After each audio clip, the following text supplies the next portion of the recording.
Ano nga bang pinagkaiba ng lust? Ito ay opinion ko lamang.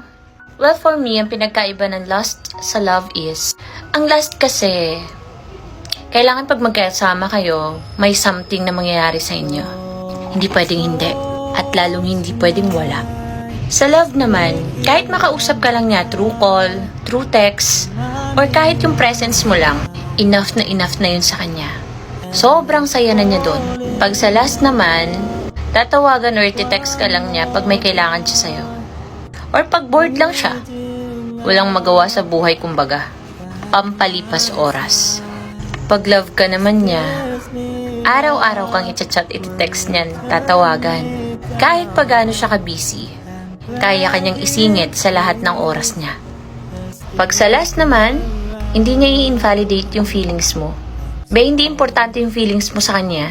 Wala siyang pakialam sa'yo kung masaktan ka niya. Dead ma kumbaga.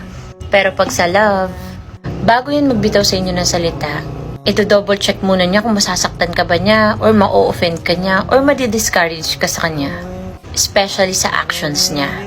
In short, iisipin niyang mabuti kung masasaktan ka ba niya. Dahil ayaw niyang mangyari yun, ayaw niyang masaktan ka. Lahat ng assurance, bibigay niya sa'yo. Effort. Pag sa last, hindi yan mag-e-effort sa'yo, B. Kasi alam niyang gusto mo siya. Ikaw pa mag-e-effort. In short, B, hindi ka niya ipupursue. Kasi alam niya, anytime pag bumalik siya sa'yo, tatanggapin mo siya. Ganun yun. Pero sa love, di mo kailangan mag-beg. Kusa niya ipaparamdam. At ipapaalala sa'yo kung gaano ka importante sa buhay niya. Hindi mo kailangan magparinig na gusto ko ng ganyan.